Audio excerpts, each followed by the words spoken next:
பொதுவாக ஒரு 70 வயதுக்கு மேலே உள்ளவங்க கிட்ட நம்ம உட்காந்து பேசணும் அப்படின்னா அவங்க என்னென்னலாம் மிஸ் பண்ணாங்களோ அந்த காரியத்தை ரொம்ப பேசுவாங்க நம்ம கிட்ட.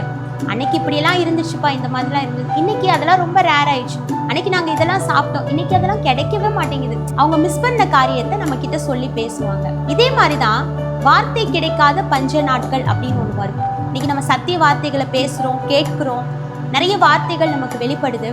ஆனா இந்த வார்த்தைகள் கிடைக்காத பஞ்ச நாட்கள், பஞ்சம்னா என்னது? வறட்சி, ட்ரை. அப்படி ஒரு ட்ரையான நாட்களுக்குள்ள நம்ம போவோம். ஒருவேளை அது 5 வருஷமா இருக்கலாம், 10 வருஷமா இருக்கலாம், எத்தனை வருஷமா வேணாலும் இருக்கலாம்.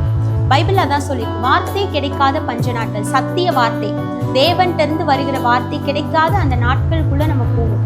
அப்போ நீங்க ஒரு வேளை சொல்லலாம், அந்த காலத்துலலாம் எப்படி இருக்கும் தெரியுமா, எவ்வளோ கன்வென்ஷன் மீட்டிங், எவ்வளோ வார்த்தைகள் பேசுவாங்க தெரியுமா, எத்தனை சத்திய வார்த்தைகள் எங்க வீட்டுக்கெல்லாம் வந்து எவ்வளோ பேர் பேசியிருக்காங்க, அப்பெல்லாம் நான் கேட்காம போயிட்டேனே, அப்பெல்லாம் நான் மனம் திரும்பாம போயிட்டேனே, அப்போ கொஞ்சம் நான் கவனிச்சிருந்தேனா, அப்போ கொஞ்சம் நான் கீழ்படிச்சிருந்தேனா, ஏசப்பா சத்தத்திற்கு நான் அப்போ கொஞ்சம் நான் செவி கொடுத்திருந்தேனா, இன்னைக்கு நான் நல்லா இருந்திருப்பேனே, இப்போ வார்த்தையை நான் தேடுறேன் ஆனா இன்னைக்கு வார்த்தை கிடைக்கலன்னு சொல்லி நம்ம அன்னைக்கு இந்த வயதானவர்கள் மாதிரி பேச தொடங்கிடக்கூடாது. நான் மிஸ் பண்ணிட்டேனேன்னு சொல்லிடக்கூடாது. இன்னைக்கு வார்த்தைகள் அதிகமா நமக்கு வெளிப்படுது.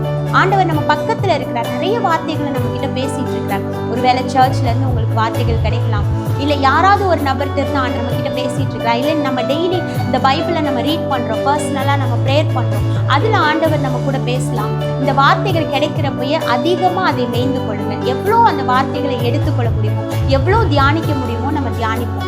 ஏன்னா வார்த்தை கிடைக்காத பஞ்ச நாட்கள், வறட்சியான நாட்கள் வரும், ஒன்று நிச்சயமாக வரும். அந்த நாட்களுக்கு நீங்களும் நானும் தப்பித்து கொள்ளணும். அதனால வார்த்தையை மிஸ் பண்ணிடாதீங்க. God bless you.